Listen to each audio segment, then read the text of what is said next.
2016 Dodge Journey Crossroad Plus. It's the destination that counts. An interesting thing happened on the second day of our test of the 2016 Dodge Journey. We started noticing them everywhere. Schools, fast food joints, athletic field parking lots. Sure, we nodded approvingly when Dodge overhauled the dismal first-gen Journey for 2011 and admired the tougher-looking Crossroad trim that debuted in 2014.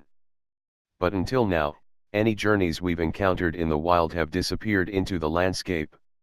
Suburban satisfaction.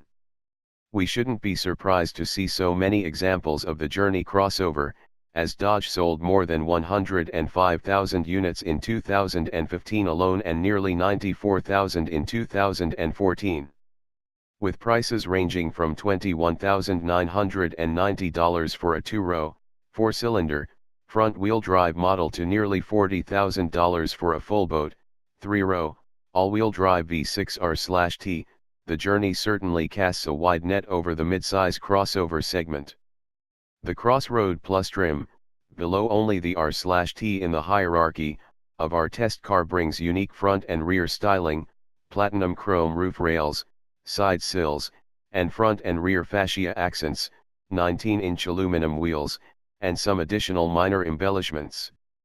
Finished in basic black of varying textures and sheens, the interior provides utilitarian style rather than flash, featuring leather seating with mesh inserts, a leather-wrapped steering wheel and shift knob, Chrysler's ubiquitous and intuitive 8.4-inch Uconnect touchscreen infotainment system, a power driver's seat, and a trick storage bin under the flip-up cushion of the front passenger seat, which makes it easy to keep phones and tablets out of sight but within easy reach as long as no one is sitting there, of course. Our test example also included the $1,250 popular equipment group, heated front seats and steering wheel, remote start, alarm, the $1,295 navigation and backup group, navigation, backup camera, park assist, and the usual collection of Sirius XM travel and traffic services, and finally, $225 built-in rear child booster seats that make lugging around those grime-grabbing portable plastic boosters a thing of the past. And the pricing is very competitive among three-row crossovers. Our nearly loaded $34,660 Journey is thousands cheaper than, say, a no-options Chevrolet Traverse LTAWD, which goes for $36,900. So it's no wonder Dodge advertises the Journey as the most affordable three-row V6 AWD crossover. It is not, however, the roomiest.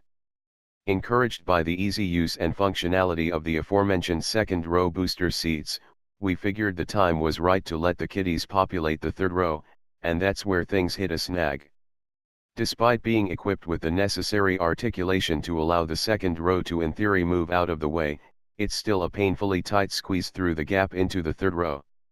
Luckily, the children in our test group took glee in simply flinging themselves over the second row seat backs to get to the third row. It's worth mentioning that although the front seats offer Barcalounger levels of comfort, the second row is tight for grain-fed adults. Frankly, most of the Journey's competitors offer better second and third row accommodations. Comfortably numb. Dynamically speaking, driving the Journey is akin to piloting a rolling sensory deprivation chamber.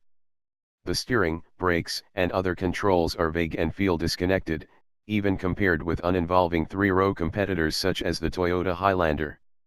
And vehicles such as the Toyota 4Runner and the Jeep Grand Cherokee offer the kind of off-road capability that would leave the Journey spinning its wheels.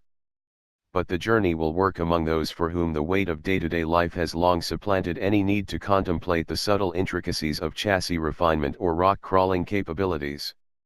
Despite its indifferent controls, the Journey is at least in the hunt when it comes to quantifying its ability to go, stop, and turn.